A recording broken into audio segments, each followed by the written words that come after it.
¿Qué tal? Muy buenos días, bienvenidos a su programa Contacto Directo. Hoy son nuestros invitados César Robalino, exdirector ejecutivo de la Asociación de Bancos Privados. La resolución que aumente el encaje bancario, el gobierno quiere que los bancos presten dinero. Ahora, esta decisión de la Junta de Política y Regulación Monetaria y Financiera responde a una falta de liquidez del régimen para cubrir diciembre, lo vamos a revisar. También estará en nuestros estudios Octavio Villacreces, asambleísta de Alianza País. La resurrección del proyecto de ley de plusvalía que aumenta este impuesto, su tratamiento con el carácter de económico urgente en tiempo festivo y en periodo electoral. Lo examinaremos. Y además, Jorge Rodríguez, coordinador nacional de la Comisión Anticorrupción. Hoy se conmemora el Día Internacional de la Lucha contra la Corrupción. ¿Cómo se combate este cáncer mundial en Ecuador? Lo vamos a conversar. La actualidad, los protagonistas, el análisis y la información en Contacto Directo.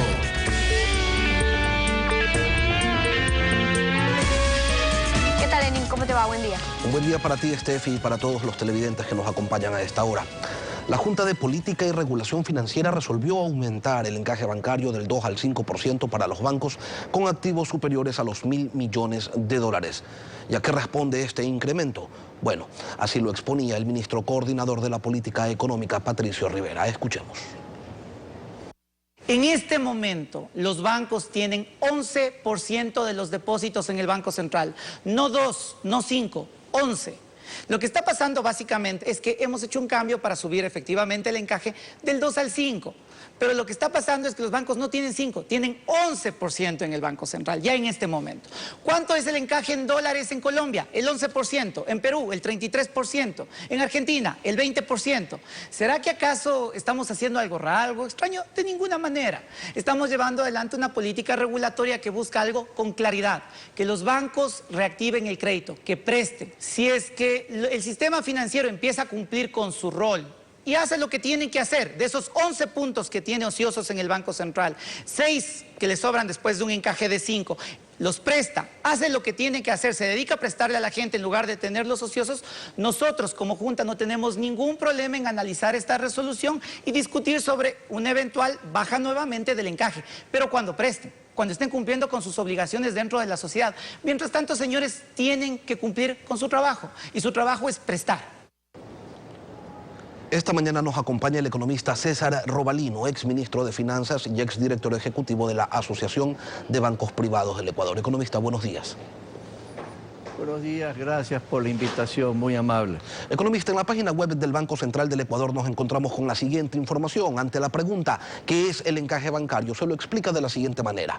Cuando el encaje sube, las entidades financieras cuentan con menos recursos para prestar, porque deben dejar un porcentaje mayor en sus reservas. Así, al haber menos dinero para prestar al público, entra menos dinero a circular y se disminuye la liquidez. Por el contrario, cuando el Banco Central baja los porcentajes de los encajes, permite que las instituciones financieras tengan más dinero disponible para prestar al público y por lo tanto la cantidad de dinero en circulación aumenta.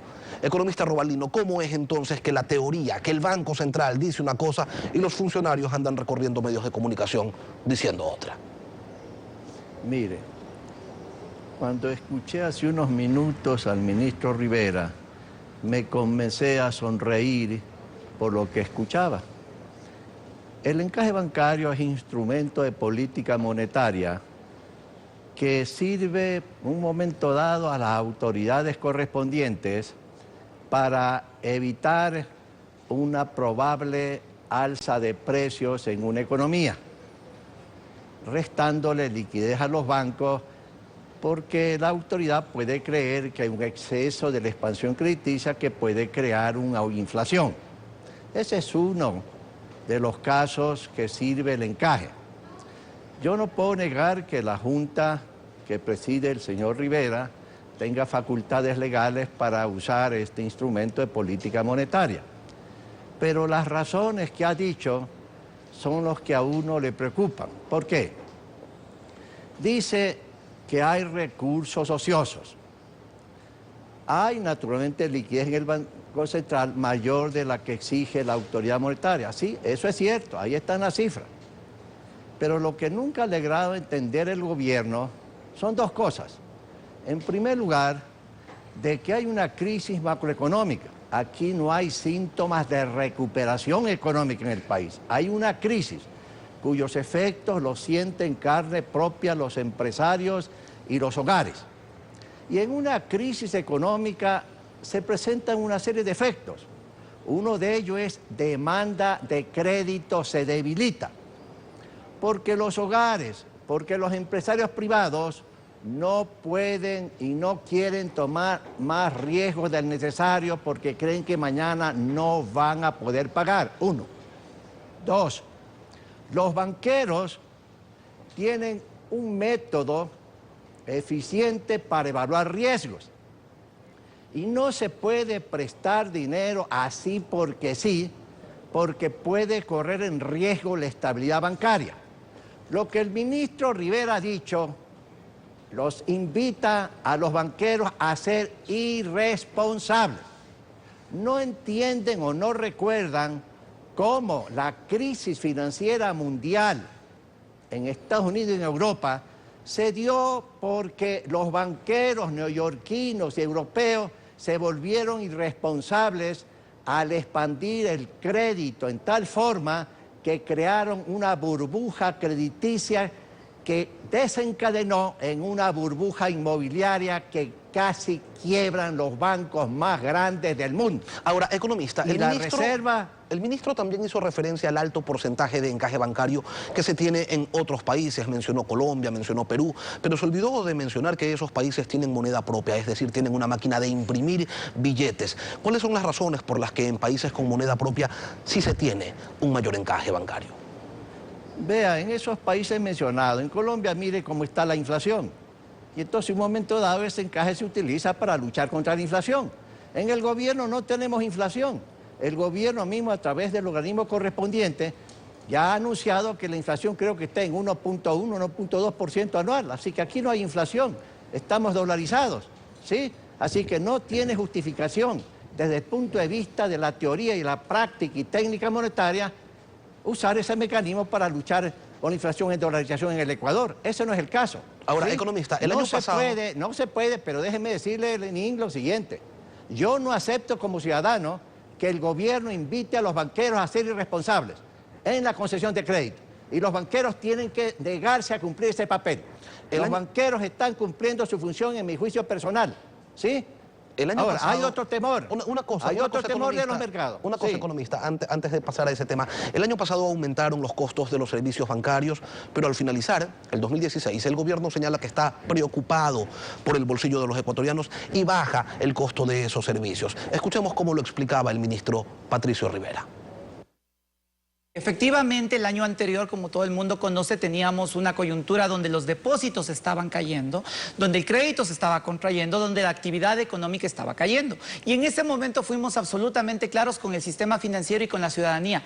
Había que precautelar la solvencia y la estabilidad del sistema financiero y por eso tomamos esas decisiones. Esa coyuntura ya ha pasado. En este momento la economía se encuentra recuperándose. El sistema financiero ha recuperado 2.900 millones de dólares en depósitos, más de 1.000 millones de dólares en crédito en los últimos 6 meses y como resultado de eso lo que estamos diciendo es que en este momento ya la coyuntura ha cambiado y es momento de cuidar de los bolsillos de los ciudadanos. Usted conoce que por ejemplo hemos eliminado comisiones a 12 servicios bancarios que antes se le cobraban al ciudadano. Por ejemplo, la emisión de referencias bancarias que baja a la mitad su costo, el estado de cuenta que pasa a ser gratuito, la emisión de una chequera de 50 cheques por ejemplo pasa de costar 25 a costar $15 y con esto lo que básicamente estamos haciendo es que 50 millones de dólares al año que pasaban de los bolsillos de los ciudadanos al bolsillo de los banqueros, ahora se van a quedar en los bolsillos de la ciudadanía. Economista Robalino, ¿cómo es esto que un día se reducen o se eliminan ciertos costos de servicios financieros, otro día se incrementan y después se vuelven a rebajar? ¿Qué es lo que se demuestra con este comportamiento, con estas decisiones que además buscan posicionar como que fuera el cobro de estos servicios la gran fuente de ganancia de la banca y no la intermediación financiera? Mire, el propio ministro declara que tiene esto, sin decirlo de forma explícita, pero así se entiende, fines electorales, fines electorales.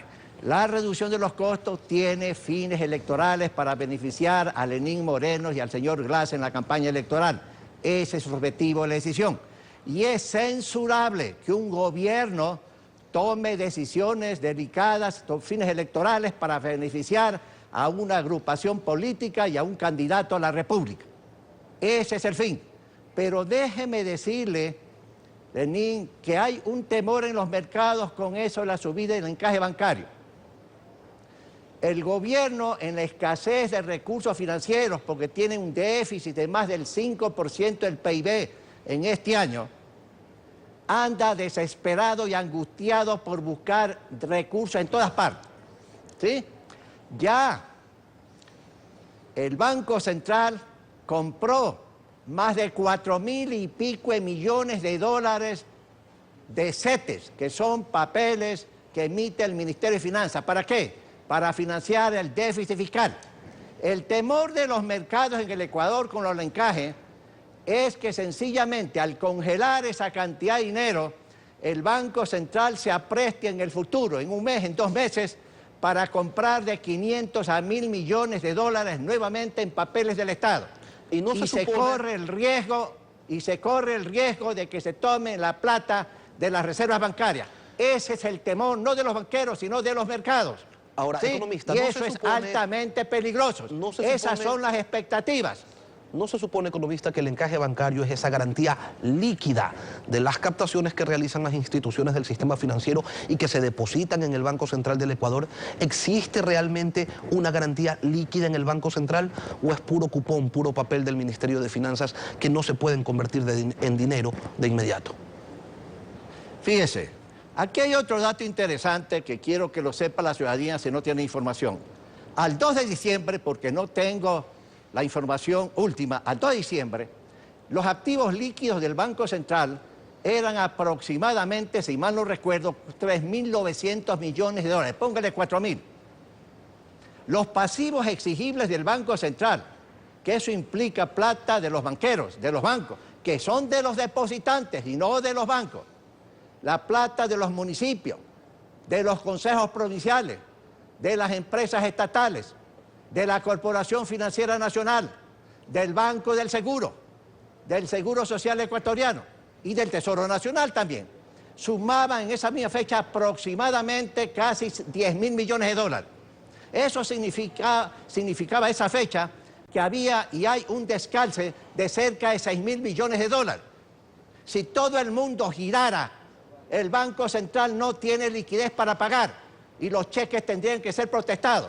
El gobierno ha convertido al Banco Central en un banco comercial y el peligro es de que de esta subida del encaje y este congelamiento el día de mañana pueda usar plata de la reserva bancaria para comprar bonos del Estado como ya lo ha hecho y ha dispuesto desde el punto de vista de liquidez la plata de los municipios y la plata de los consejos provinciales y de la Corporación Financiera desde el punto de vista de liquidez y del Seguro Social.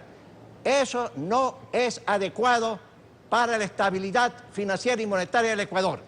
El presidente de la República, en 2 o 3 oportunidades, ha dicho que él solamente tiene la obligación de proteger la plata de los bancos privados, que es de los depositantes. Y yo espero que cumpla esa promesa. Ya en una u otra oportunidad aislada, tomó ya algo pequeño de las reservas bancarias. Y entonces no puede el gobierno nacional tener la audacia de tomar dinero de las reservas bancarias. Cuidado, señor presidente, con todo el respeto, consideración a su autoridad, se lo digo, como ciudadano ecuatoriano. Ese es el temor, Lenín, que tienen los mercados. Economista. Y ojalá no se presente ese peligro que se comienza a dar. Ojalá. El gobierno ha recibido y está recibiendo 750 millones de dólares al emitir nueva deuda, nuevos papeles en el mercado privado de capitales, con una tasa de interés alta, menor que la anterior. En un mundo en que las tasas de interés están por los suelos, es censurable pagar esa alta tasa de interés. Pero el gobierno lo está haciendo porque está desesperado y angustiado por dinero. Economista, lamentablemente se nos ha terminado el tiempo. Tiene que poner orden en las finanzas públicas, y eso le toca al nuevo gobierno. Economista César Robalino, ex ministro de Finanzas y ex director ejecutivo de la Asociación de Bancos Privados, gracias por acompañarnos esta mañana. Gracias a usted. Son las 7 de la mañana con 19 minutos. Vamos a una pausa. Cuando regresemos en nuestros estudios, Octavio Villacreces, asambleísta de Alianza País. ¿Cuál es la urgencia de aprobar el proyecto de ley de plusvalía que grava en un 75% a la ganancia extraordinaria en la transferencia de bienes inmuebles? Lo analizamos al volver. Quédese usted en nuestra sintonía.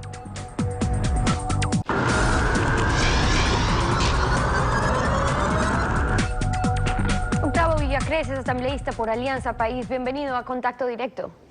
Buenos días, Octavio Villacreces. Le da las gracias a Ecoavisa por permitir traer mi opinión en esta coyuntura que se está tratando una propuesta con carácter urgente del Ejecutivo. La Asamblea tiene 30 días para tratar este proyecto de ley sobre la plusvalía. La han llamado ley para evitar la especulación. Lo aprobarán en un mes festivo, un segundo intento, porque desde hace 18 meses el Ejecutivo tuvo que retirar el proyecto después de las protestas y hoy insisten y de manera definitiva en aprobarlo. ¿Cuál es la urgencia, asambleísta? ¿La campaña? No. Hay que recordarle a la ciudadanía que estamos en revolución desde el año 2007. Y revolución significa cambio profundo y rápido. Y no podía pasar de lado este tema tan importante. Hay que contarle a la ciudadanía que históricamente, obviamente, recordarle a la ciudadanía que el suelo nadie lo produce. El suelo está allí, nadie lo produce. Y según el tomo 1 de Das Kapital de Marx, tiene valor de uso. En el momento que entra el hombre y cambia ese suelo, se transforma en una mercancía o adquiere valor de cambio. Ese mercado en el mundo siempre ha sido peleas por el poder de la tierra. Si recordamos los tiempos de la vieja Europa, los potentados eran los que tenían más tierra. Eso se traslada con la historia en Latinoamérica y también a nuestro país. Tenemos que recordar aquellos que en la época del gran cacao tenían el poder, los que más hectáreas o más cuadras tenían. Y eso se traslada al poder político también. Muchos de aquellos se vinculan con el poder nacional y cuando están en el poder nacional, a veces en el poder central, en el poder seccional, también tienen ese apetito de, por intermedio de conocer, tener información privilegiada, captar tierras para el futuro, en el momento que se conoce dónde va a haber una obra o se cambia la legislación, tener una ganancia. Por eso es importante que no sea la ciudadanía quien tenga que pagar los platos rotos de esos intereses políticos. Ahora, antes de ir a la sustentación del proyecto de ley en sí, yo le decía si es que es la campaña, porque una cosa es plantear un proyecto de ley para discutirlo como lo vamos a hacer desde su argumentación técnica, los conceptos, incluso las fórmulas, y otro es hacerlo en plena campaña electoral cuando saben que estos temas son utilizados por la oposición y oficialismo con fines electorales. Por ende, podría entenderse que es del oficialismo el interesado en que se discutan estos temas para no hablar sobre otros que preocupan, como por ejemplo la red de corrupción con el petróleo ecuatoriano. Palo porque boga, palo porque no boga. Si no se trata, se dice que estamos esperando a que pasen las elecciones. Si se lo trata es para hacer una cortina de humo. No, estamos en revolución. No, al contrario, se rechazó cuando se lo quiso tratar y nadie ha dicho que creen conveniente, que no creen conveniente el que se lo esté tratando ahora. Más bien, si es un tema cuando hay unas elecciones, pues un próximo gobierno podría definirlo y con el debate necesario, no en plena campaña electoral. Los mismos que quisieron tumbar al gobierno de la Revolución Ciudadana en junio de 2015, usando el tema de la ley de herencia, usando la ley de plusvalía, que no es, en este momento la propuesta lo dice claramente, sobre el valor de las tierras y la fijación de tributos y evitar la especulación, dicen que en ese momento, que probablemente hubo un problema de información, sí, levantaron el polvorín, incendiaron Quito, incendiaron parte de las ciudades, pero son los mismos que ahora dicen que esto es dañino y que probablemente dicen que es una cortina de humo. no puede ¿Por qué parten esperar. de que hubo un problema de desinformación? Como si quien estuviera en contra de estos proyectos de ley es porque es alguien desinformado, como si se dejara convencer de argumentos, como Así si es. no tuviera una capacidad de distinguir lo que está bien de lo que está mal, como si quienes pudieran protestar sobre estos hechos no tienen capacidad de conocer la verdad. Digo, es un poco desestimar la capacidad de la ciudadanía que puede estar en contra de esto, no por desinformación, sino porque simplemente no está de acuerdo y la gente está en capacidad de disentir. Cuando una persona que tiene una preocupación y le dicen, sale una señora a decir que tiene que pagar el 75% sin argumentos ciertos, la persona escucha y no tiene tiempo de argumentar y de investigar si es cierto lo que está diciendo este fulano o esta fulana. Entonces, ahí hay desinformación porque la ciudadanía está preocupada de trabajar, ir, volver de su trabajo y no investigar lo que dijo ella o el otro.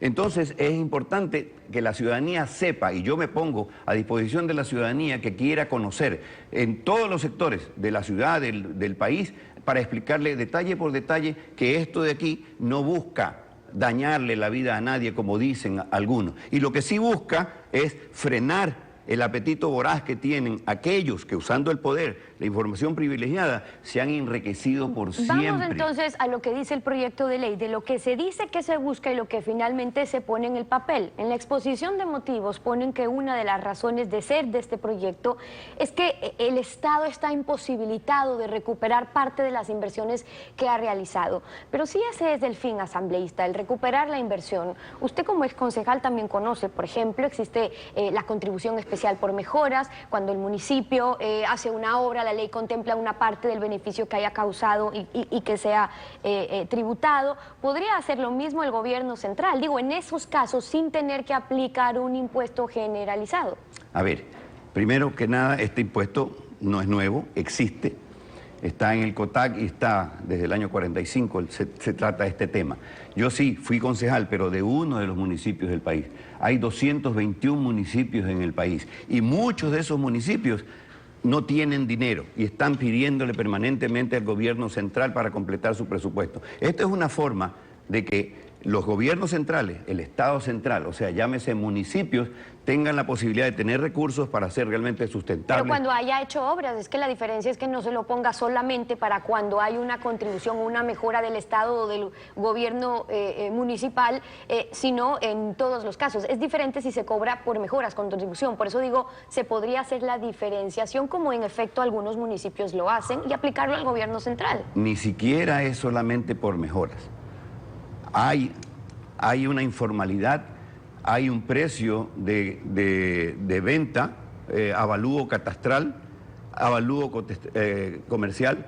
Unos dicen, yo quiero pagar impuesto predial, pero cóbreme sobre $5.000 cuando su casa cuesta $30.000.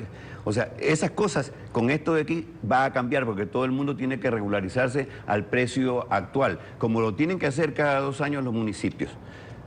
Yo le voy a mostrar lo que decían.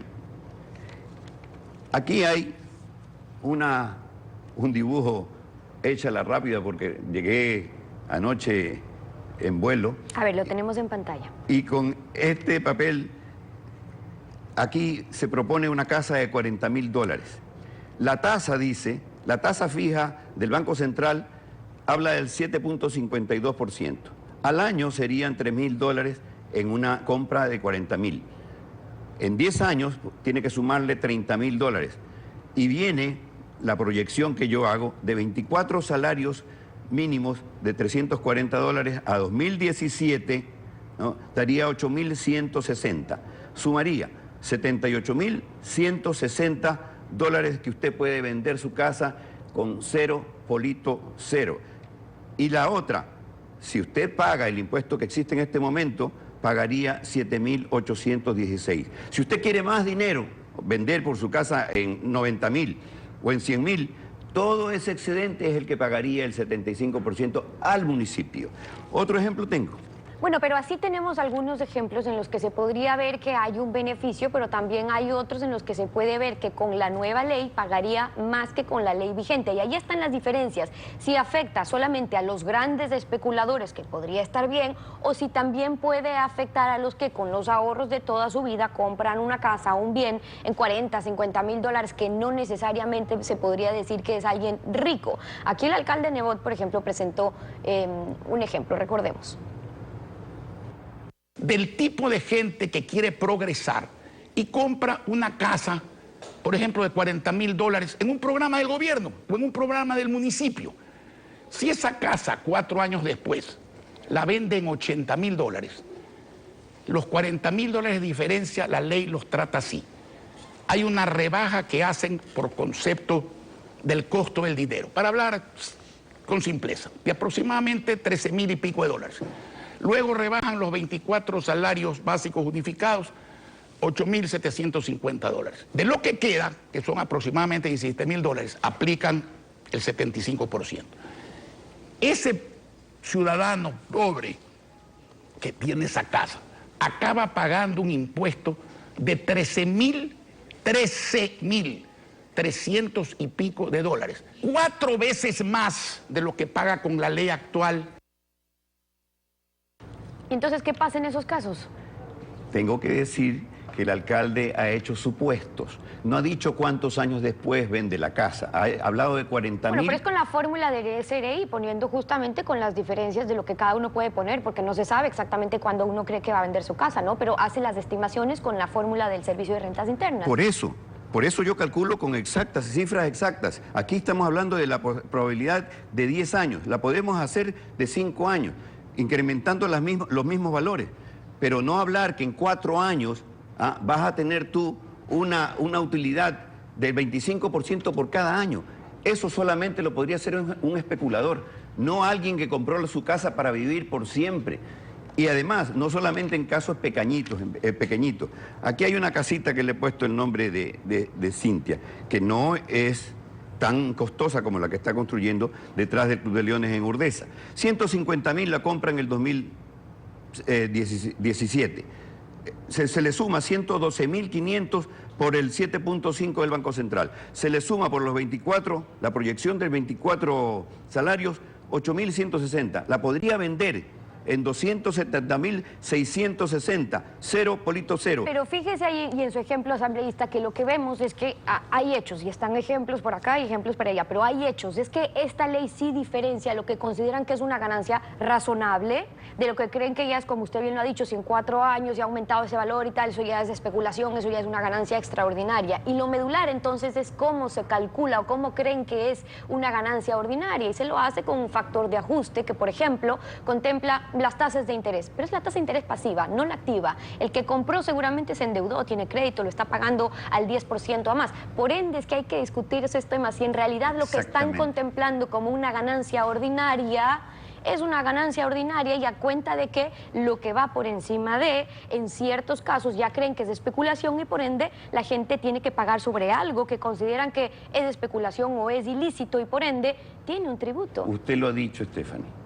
Usted ha hecho una propuesta, porque esto de aquí es una propuesta que está en discusión y en debate en la Asamblea. Esto no está terminado. Hay cosas probablemente... Eso es lo importante, pero hay que ver si no se aprueba tal cual, porque es festivo y tienen 30 días, tienen poquitito tiempo. Por eso estamos aquí. La propuesta que usted hace, claro, la gente se endeuda y esas deudas deberían ser recargadas al costo. Esa es parte del debate. Obviamente, uno paga interés. Yo hice un préstamo de 20.000, estoy pagando 36.000 por lo que le debo por comprar mi casa. Eso es el verdadero costo de la casa, y eso es lo que tiene que analizarse. Esto es un borrador, pero hay gente que en este borrador está diciendo mentiras. Están utilizando la técnica del odio, la técnica del miedo para destruir a la oposición, como lo hicieron con Hillary Clinton. Bueno, por eso es que hay que discutir técnicamente lo que incluye esta ley. Es Octavio Villacreces, asambleísta por Alianza País, hoy en Contacto Directo. Yo le agradezco por haber estado conmigo. Yo soy el agradecido, muy amable. 7:37, una pausa. Al regresar estará Jorge Rodríguez, el coordinador nacional de la Comisión Anticorrupción. Hoy se celebra el Día de la Lucha contra la Corrupción. ¿Se combate en nuestro país eficientemente este cáncer? Lo analizamos al volver. Quédese usted en nuestra sintonía.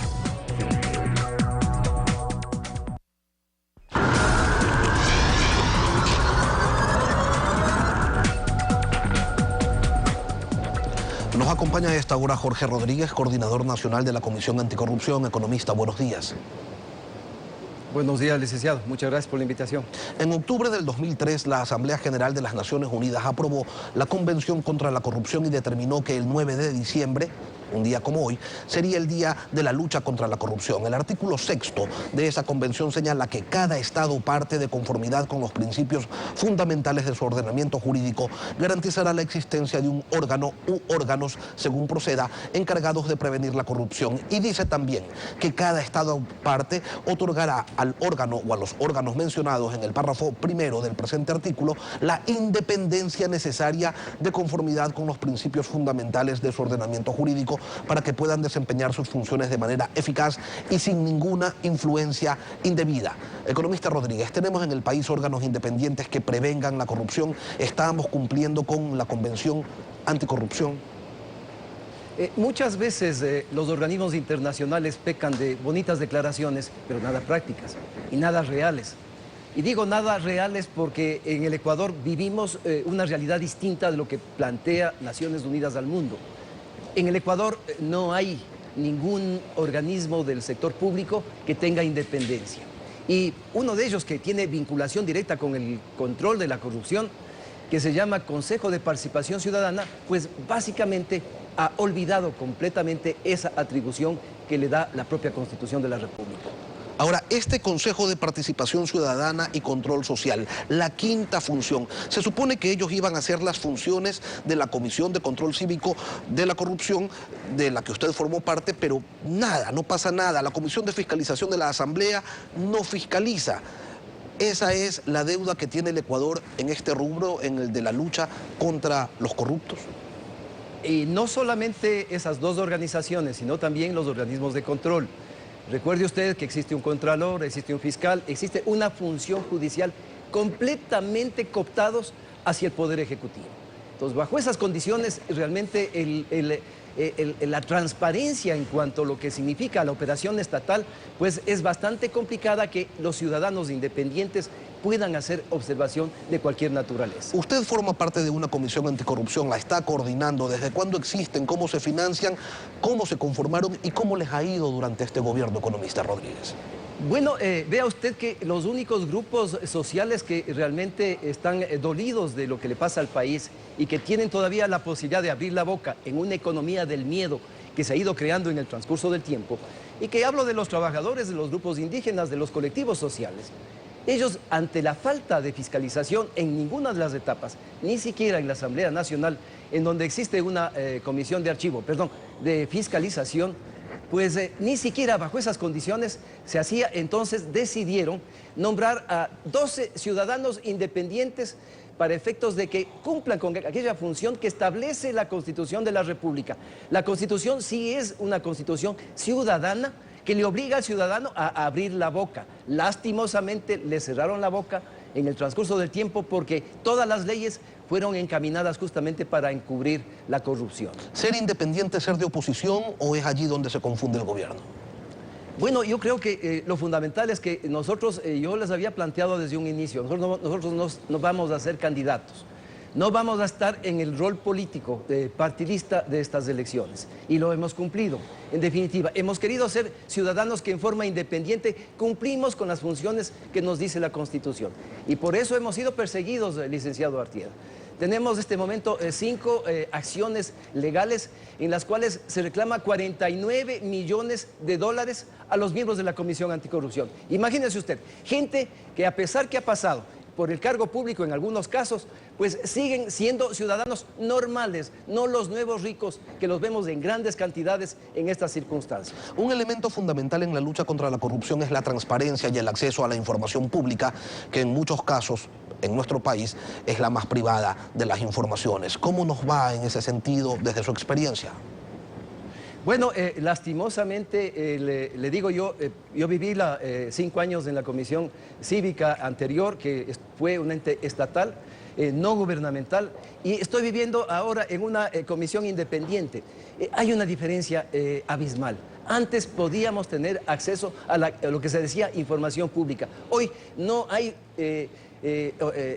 organización estatal que se atreva a darnos algún documento, porque inmediatamente, lógicamente, tienen el miedo que de más arriba les jalen las orejas. En definitiva, no hay acceso a la información. Lo que hemos tenido obligatoriamente es lo que hemos podido conseguir a través de lo que es hoy día la economía digital. Hoy día ya hay acceso a cierto tipo de documentos que nos permiten determinar realmente lo que está pasando alrededor de este tema, que muy poco le interesa a la gente. Últimamente ya comienza a interesarse en la parte de lo que es la corrupción. Pero usted ve que los candidatos originalmente no pensaron en el tema como vital. Son los últimos casos de Petroecuador que recién nos están haciendo despertar y pensar que este es un punto fundamental que tiene que tratar y los siguientes gobiernos. Ojalá tengamos un gobierno independiente que se preocupe en descentralizar aquellos poderes que son fundamentales para que los ecuatorianos podamos ejercer ciudadanía con libertad, con la oportunidad de abrir la boca de manera absolutamente libre. Una última cosa, economista. ¿El incremento de la corrupción es proporcional a la concentración del poder? Se lo pregunto porque en 2005 el presupuesto general del Estado era de 7.300 millones de dólares aproximadamente, y la Comisión de Control Cívico de la Corrupción, de la que usted formaba parte, decía que el país perdía 2.000 millones por corrupción. Hoy el presupuesto está en cerca de 95.000 millones. ¿Cuánto se está perdiendo por corrupción?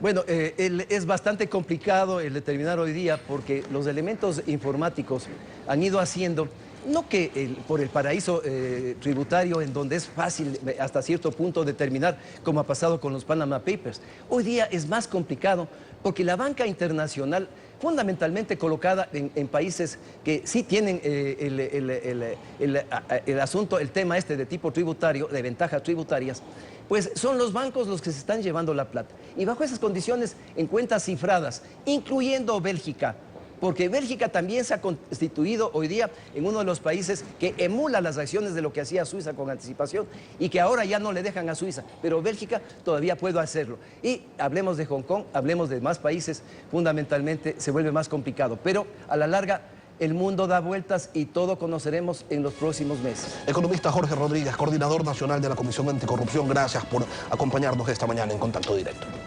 A usted muchas gracias. Concluimos así esta emisión y, como siempre lo hacemos, agradeciéndoles a ustedes por su confianza y sintonía. Nos volvemos a encontrar contigo la próxima semana, Lenín. Será hasta entonces un buen día para todos.